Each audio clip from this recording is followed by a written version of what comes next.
రేవంత్ రెడ్డి గారి ప్రజాపాలన ఒక పనికిరాని పాలనలాగా పిచ్చోని చేతుల రాయిలాగా తయారై అందగత్తలు వస్తున్నారు కాబట్టి ఎటు చూసినా అందంగా కనబడాలని చెప్పి రోడ్డు పక్కనటువంటి అభాగ్యులను ఆగం చేసి వాళ్ళను ఏడిపించుకోవడం నిజంగా ఒక పిచ్చి తుగ్లక్ చర్యలా కనబడతాం. నీసుముచ్చోడు కోన్ను కోయడానికి కారణాలు వెతికినట్టు రేవంత్ రెడ్డి గారు ప్రజల్ని రోడ్డు పాలు చేసి ఏడిపించడానికి నిత్యం ఏదో ఒక కారణం వెతుకుతూనే ఉంటాడు.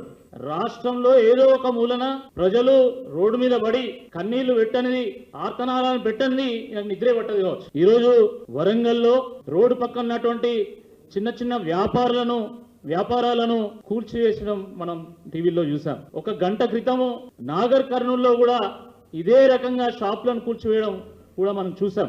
రాష్ట్రంలో ఏదో ఒక మూలన ఏదో ఒక కూల్చివేత చేపట్టింది ఈ ప్రభుత్వానికి నిద్ర పట్టేటువంటి ఒక పరిస్థితి లేదు. దేశం అంటే మట్టి కాదో, ఈ దేశం అంటే మనుషులోయని గురజాడ అప్పారావు అన్నారు.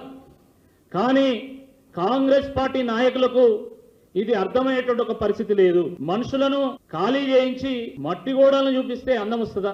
అందగత్తలను తీసుకొచ్చి నగరం అంతా తిప్పితే అది అందం వస్తుందా? ఒక్కసారి ఆలోచించాల్సిందే ఈ సందర్భంగా నేను కోరుతా ఉన్నాము. ఓరుగల్లు ఒక ప్రపంచ వారసత్వ నగరం. అది అడుగడుగున ఆలయాలు, గొలుసుకట్టు చెరువులు, అటవీ సంపద, పర్యాటక ప్రదేశాలు, భిన్న సంస్కృతులు, అద్భుతమైనటువంటి కళా సంపద, శిల్ప సంపద, అడుగడుగున అందాలే.